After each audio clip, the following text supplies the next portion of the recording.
남다른 순환을 겪었지만 그럼에도 불구하고 잘 이겨내고 이 시대에 세계에 주목받게 된 나라 두 나라가 있습니다. 하나는 이스라엘이고 또 하나는 바로 우리나라 대한민국입니다. 이 이스라엘과 대한민국은 그 역사의 내용도 보면 비슷하고 또 생활 풍습도 많이 닮아 있는 점들이 있는 것을 보게 돼요. 특별히 이 민족적으로 순환을 당했던 그 경험은 우리나라나 이 이스라엘 민족이 참 매우 똑같다 싶을 정도로 닮은 그런 부분이 있습니다. 성경에 나타난 이스라엘의 순환사는 애굽에서 430년 동안 노예로 압제를 당하며 삽니다. 430년. 우리나라는 36년밖에 되지 않지만 얼마나 긴 세월이에요. 그런데도 불구하고 이 히브리 사람들은 그걸 끝끝내 인내하면서 민족의 동일성을 잃어버리지 않습니다. 언어를 그대로 사용하고 자신들의 생활 습관 그리고 하나님 섬기는 신앙 그것을 잃어버리지 않고 있는 걸 보게 돼요. 아마도 다른 민족 같았으면은 애굽 문화에 다 동화돼 버리고 말았을 거예요. 그런데 이스라엘 사람들은 끈질기게 민족의 동일성을 유지해 오다가 430년 만에 극적으로 해방됩니다. 그게 출애굽이지요. 가나안 땅에 정착했어요. 그런데 그 가나안 정착하고 난 이후에 500년 정도쯤 지나면서 남과 북이 분단됩니다. 우리나라도 이렇게 지금 남과 북이 분단된 상태로 이렇게 70년 이상 고통을 받고 있는데 남과 북이 분단된 상태에서 통일을 이루지 못하고 200년 뒤에 아수르와 바벨론에 의해서 완전히 망해 버려요. 그래서 이 지구상에서 이스라엘이라고 하는 나라가 완전히 사라져버리는 상황이 됐습니다. 그리고 긴 세월 동안 세계 각지로 흩어져서 유리방황하면서 살아가게 됩니다. 1948년에 이 나라가 독립을 합니다.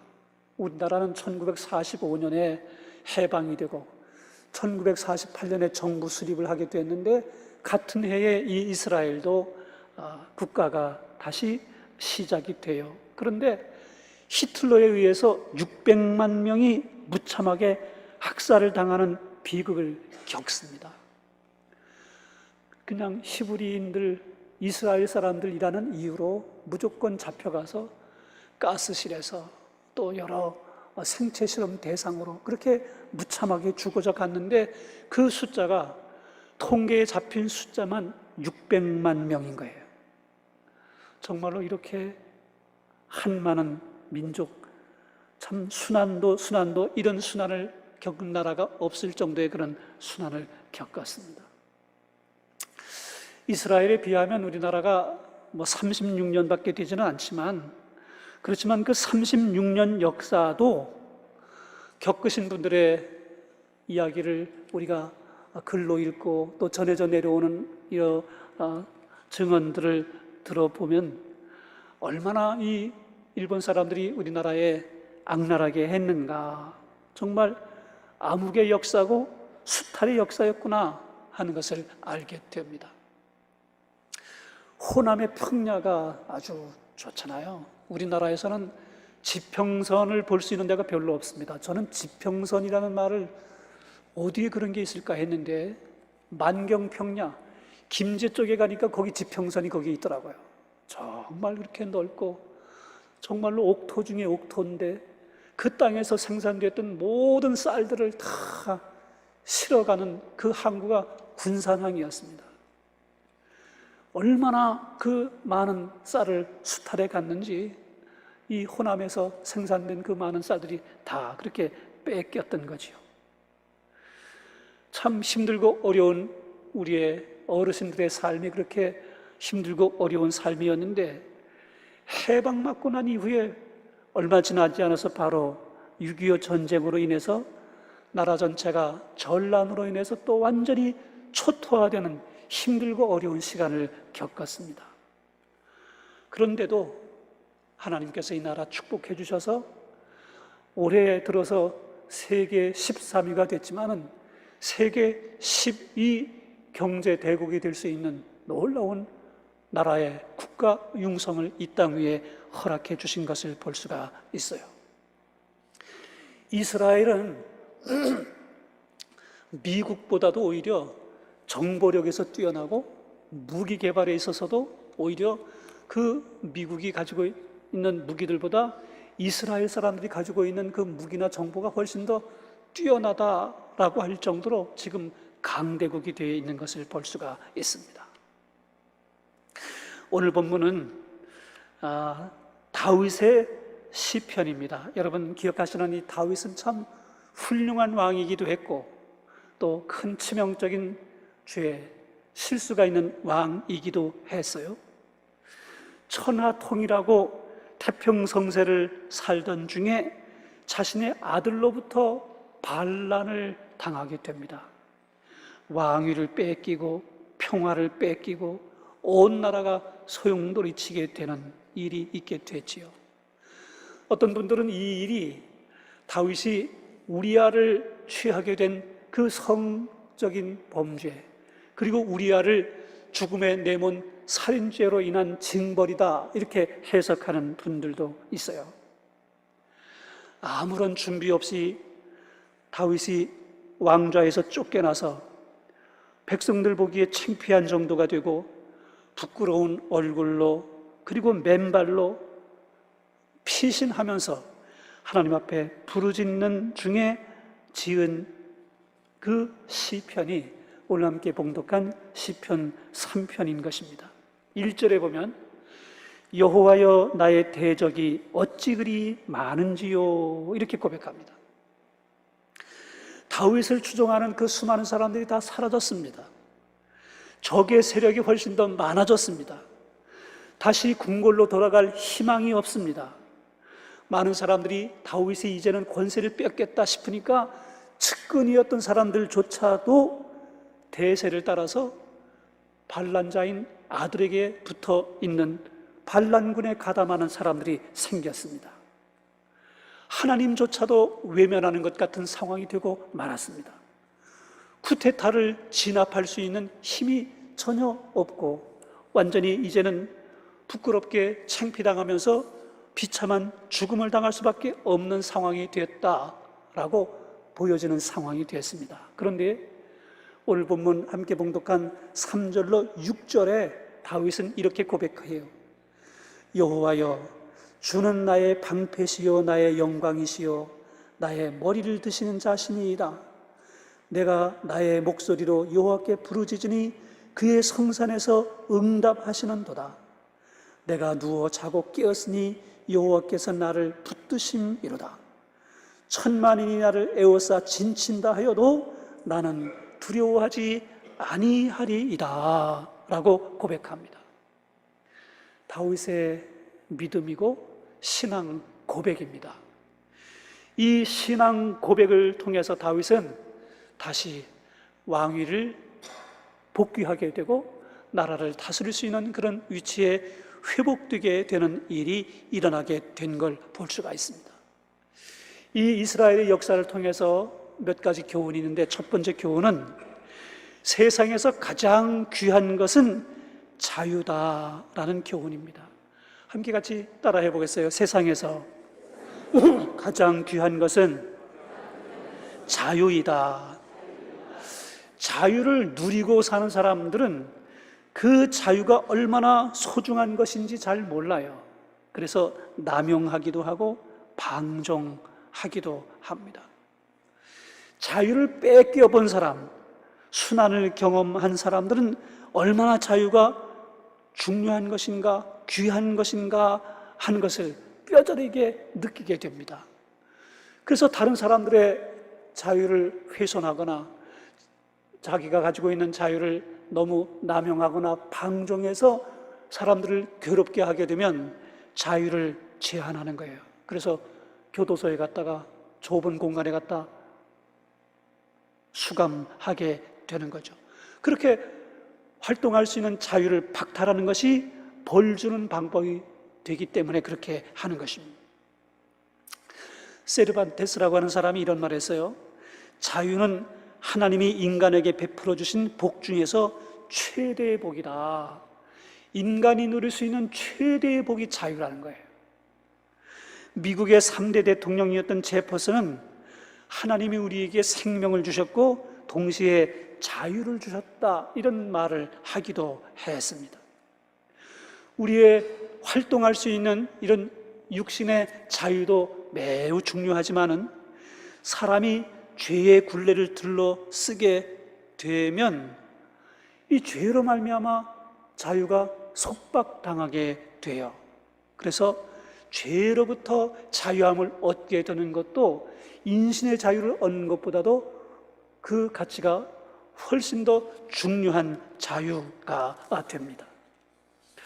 여러분, 우리가 믿음의 삶 살게 될 때 우리의 육신의 자유나 우리 영혼의 자유가 조금 더 제한 없이 하나님의 은혜 아래 마음껏 누리고 우리에게 부어주신 그 자유를 통해서 하나님께 영광을 올려드리는 믿음의 삶을 살아내는 저와 여러분 다 될 수 있기를 주의 이름으로 축복합니다. 아멘. 우리 민족은 36년 동안 자유를 상실한 채 살았어요. 집에서는 한국말, 조선말 쓰는데 학교에서는 조선말을 쓰면 매를 맞는, 이름도 다 성씨부터 개명을 해서 일본식으로 이름을 바꿔야 되는 그런 상황이 되었습니다. 지금은 고인이 되셨지만 우리 남궁영 집사님께서 저한테 그러시더라고요. 목사님, 제가 초등학교 들어갈 때 좀 똑똑했어요. 그러셨어요? 그랬더니 다른 제 동갑내기들은 다 일본말 한마디 못해가지고 학교에 갔다가 입학을 다 못하고 돌아왔는데 나는 일본말로 연필을 뭐라고 하는지 저는 모르는데 그걸 일본말로 했대요. 지우개, 이게 뭐냐? 그러면 한국말로 지우개 이렇게 대답한 게 아니라 일본말로 지우개 이렇게 대답했더니 그 두 마디 듣고 자기는 입학을 했다고. 제가 참 똑똑한 사람이었어요, 이렇게 설명을 하셨어요. 학교를 입학하는 것조차도 일본말 한두 마디 해야만 입학을 시켜주는 그런 시대가 있었다는 것입니다. 신앙의 자유도 속박당했습니다. 특별히 우리 성결교회는 재림교리가 천황 숭배에 배치된다는 이유로 교회가 폐쇄를 당했어요. 교회가 폐쇄당한다는 말은 교회를 문 닫았다는 그런 뜻이기도 하지만은 교회의 모든 재산, 건물, 집기, 이 모든 것들을 다 빼앗기게 됐다는 뜻입니다.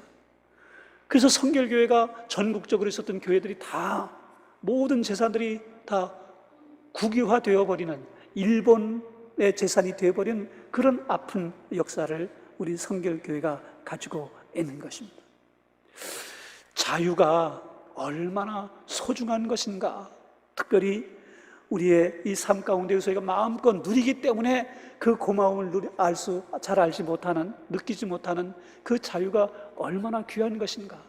마음껏 모여 찬양하고 예배하고 하나님 앞에 이렇게 신앙의 삶을 살 수 있는 이 자유도 얼마나 귀한 것인가, 마음 깊이 감사하고 감사하는 저와 여러분 모두가 다 될 수 있기를 주의 이름으로 부탁드립니다. 아멘. 두 번째 교훈은 이 자유는 이렇게 소중하고 귀한 것인데 이 자유는 하나님께서 주신다는 교훈입니다. 세계 역사 가운데 인간의 자유를 구속하는 집권자들이 아주 많았습니다. 인권을 짓밟는 집권자, 자유를 파괴하는 독재자, 그 운명이 마지막 말로는 다 비참하게 죽었습니다.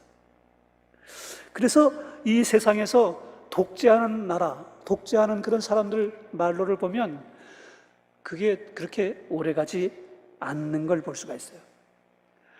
이스라엘 역사를 비유로 들어도 그렇습니다. 430년 동안 노예로 살았어요. 그들이 박해를 받았던 그 역사는 정말 역사 유례에 없었던 그런 힘든 그런 박해였습니다. 아들을 낳으면 강에다 갖다 살아있는 채로 내버려야 됐어요. 만일 그 법을 거역하게 되면 온 가족 전체가 다 괴로움을 겪어야 되는 그런 상황이 되었습니다. 그래도 어디 가서 호소할 길이 없었습니다. 법도 없고 인권이라는 것도 없고 참 비참한 그런 상황 가운데 처해져 있었던 거죠.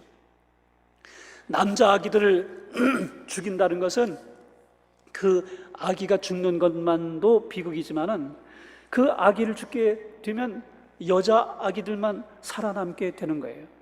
이것은 미래가 없어진다는 뜻입니다. 민족을 이끌 만한 지도자들을 길러낼 수 있는 길을 차단하는 일이 되는 것이에요. 그러니까 얼마나 이 이스라엘 사람들에게 있어서는 암울한 시기고 소망이 없는 그런 시간이었겠습니까? 우리나라가, 이 민족이 어떻게 될까 힘들고 어려운 상황 가운데 있었습니다. 애국은 점점 더 강대국이 되어가고 있었습니다. 그 아래서 노예 생활로 계속 괴롭힘을 당하고 있었지만 하나님은 그 가운데 한 사람을 선택했습니다. 모세입니다. 여러분 다 잘 모세에 대해서 아시는 대로 히브리인의 아들로 태어났지만 바로 궁궐의 공주의 아들로 자라납니다. 그 바로의 그 왕궁에서 그 심 깊은 그런 곳에서 애굽 문화, 애굽 교육, 애굽의 훈련을 누구보다도 탁월하게 왕자 교육을 받으면서 자라났는데 사실은 이스라엘을 해방시킬 하나님의 종, 중요한 지도자였던 것입니다. 이 내용을 지나놓고 지금 보니까 아, 그랬구나, 하나님 그렇게 역사하셨구나, 우리는 알지만 그때 당시에 함께 동시대에 살았던 이스라엘 사람들이 이 내용을 알았을까요? 모르고 살았을 것입니다. 하나님이 예비하셨구나, 이걸 모르는 상태에서 우리는 언제까지 이 괴롭힘을 당해야 되는가, 그렇게 힘들고 어렵게 사는 중에 있었던 것이에요. 그러나 하나님은 이스라엘 백성들을 위해서 구원의 역사를 하나하나 전개시켜 나가고 계셨던 것을 볼 수가 있습니다. 우리나라의 형편도 이와 매우 비슷합니다. 일본이 우리를 압제하게 됐던 그 시대에는 세계 대전을 일으킬 만한 힘이, 국방력이 있었던 나라가 일본이었습니다. 미국을 선제 공격하잖아요. 진주만에 비행기를 보내서 폭격하는 일로 이 태평양 전쟁이 시작이 되잖아요. 저 최강대국인 미국을 상대할 수 있는 만큼 그런 힘을 가졌던 나라가 일본이었다는 거예요. 우리나라는 그 밑에 예속된 정말 민족, 나라, 생각할 수 없는 그런 상황 가운데 처해져 있게 됐을 때 상황이 그랬던 것입니다. 독립운동한 많은 분들이 계시고 피 흘려 돌아가신 분들도 참 수없이 많이 있지만 그들의 수고와 그들의 힘으로 이 나라를 다시 되찾아올 수 있을 만한 그런 능력이 없었던 것입니다. 군사력도 안 됐고 어떤 방법으로도 이 문제를 우리 힘으로 해결할 수 있는 일이 전혀 없었던 것이에요. 거기다가 조금 배웠다거나 민족의 지도자가 될 수 있는 그런 힘이 있는 그런 사람들은 일본 사람들이 아주 계획적으로 회유하고 협박하고 그래서 다 친일파를 만들어 놔버린 상태에 있었습니다. 좋은 자리 제공하고 돈으로 매수하고 안 되면 갖다 가두고, 그러니까 이게 이 나라를 이끌어낼 만한 그런 지도자가 전혀 없는 그런 상황이 된 거죠. 근데 여러분, 이렇게 힘들고 어려운 상황이 됐지만은 이 태평양 전쟁을 시작할 때만 해도 일본이 세계를 제패할 것 같았는데 시간이 점점 흐르면서 전세가 바뀝니다. 한국에 주둔해 있던 일본의 중요한 지도자들이 모여서 비밀 회의를 해요. 이 전쟁의 결국은 일본이 이기지 못할 것 같다. 만약에 이 상황을 이 조선 사람들이 알게 된다면 3.1 운동과 같은 민족 봉기가 일어날 게 분명하고, 지난번 3.1 운동 때 우리가 이걸 아주 강력하게 그렇게 제지했기 때문에 아마도 이번에는 폭력적으로 이런 봉기가 일어나게 될 것이고, 그렇게 된다고 하면 한국에 들어와 있는 일본인들은 다 조선 사람들에게 화를 당할 것이 분명하다. 그러니 이 한국의 지도자들, 종교인들 모두 다 지도자급으로 활동할 수 있는 그런 사람들을 일시에 다 제거해버리는 일을 하자, 이렇게 결론을 내렸습니다. 그렇게 해서 명단을 작성했는데 그 명단이 대상이 20만 명입니다. 이 조선 민족 지도자가 될 만한 20만 명의 사람들을 일시에 다 제거해버릴 그런 비밀 계획을 세운 거예요. 얼마나 무서운 음모입니까? 그래서 이 20만 명에 대한 명단을 확보하고 8월 17일 날 일시에 이 사람들을 다 잡아 죽이는 그런 계획을 세웠습니다. 근데 여러분, 우리는 정말 그 20만 명이 다 죽고, 그리고 더 어떻게 저항할 수 없는 그런 상황 가운데 빠질 수밖에 없는 이런 위기 가운데 하나님께서 이 세계 정세를 뒤바꾸십니다. 8월 6일에 미국의 B-29 비행기가 일본의 히로시마와 나가사키에 원자탄을 투하하게 되었습니다. 그 나가사키의 히로시마에 터진 그 원자탄으로 인해서 자그마치 죽은 일본인 숫자가 20만 명입니다. 조선 사람들, 조선인 지도자 20만 명을 죽이려고 했는데 원자탄 투하로 인해서 히로시마에 20만 명의 사람들이 일거에 죽게 되는 일이 일어나게 된 거예요. 숫자가 똑같아서 무슨 의미가 있을까? 그런 생각도 싶은데, 어쨌든 이런 일이 일어나게 된 일이 있게 되고 난 이후에 8월 17일 날 민족 지도자들을 다 제거하기로 계획을 세웠다가 이틀 전 8월 15일에 미국의 미주리 함상에서 연합군에 무조건 일본이 항복하게 되는 놀라운 일이 일어나게 되었습니다. 누구도 상상하지 못했고 아무도 이런 일이 있을 거라고 예측하지 못했던 일이 일어나게 됐고, 조선인 20만 명의 지도자들은 목숨을 부지하게 되었습니다. 여러분, 다 함께 한번 따라해 보겠어요? 구원은 하나님께 있사오니. 우리가 한 일이 아닙니다. 맞으면 때리면 맞고, 죽이면 죽고, 농사지어서 다 달라면 주고, 뺏기고 수탈만 당했던 우리들입니다.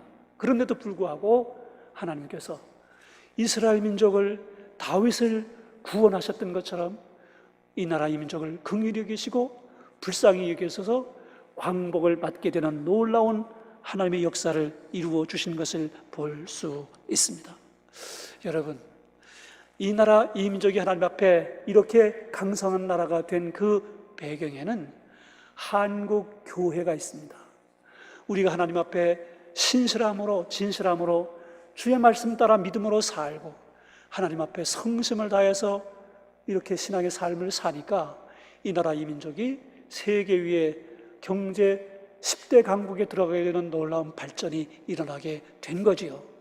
그런데도 불구하고 교회를 제한하려고 하고 전도하는 일을 회방하려고 하고, 또 교회가 심지어 어떤 국회의원들은 교회를 폐지하게 하자라는 그런 법안을 제출한 그런 의원들이 지금 이 시대에 있는 그런 나라가 되었어요. 이 나라 이 민족이 하나님 앞에 얼마나 주의 세밀하신 섭리 가운데 지킴을 받았고 쓰임을 받아야 할 거룩한 나라인가를 바르게 잘 알고 하나님 바르게 잘 섬기고 이 나라 이 민족 사랑하는 아산천옥교회 모든 주의 성도들이 다 될 수 있길 주의 이름으로 축복합니다. 아멘. 6절로 8절을 제가 한 번 더 봉독하겠습니다. 천만인이 나를 에워싸 진친다 하여도 나는 두려워하지 아니하리이다. 여호와여 일어나소서. 나의 하나님이여 나를 구원하소서. 주께서 나의 모든 원수의 뺨을 치시며 악인의 이를 꺾으셨나이다. 8절 다 함께 구원은 여호와께 있사오니 주의 복을 주의 백성에게 내리소서. 아멘.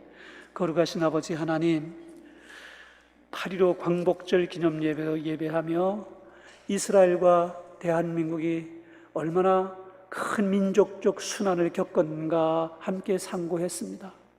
그럼에도 불구하고 이스라엘과 대한민국을 축복해 주셔서 이 시대에 세계 강대국으로 부상할 수 있도록 축복해 주신 하나님 은혜의 손길이 있었음을 깨닫습니다.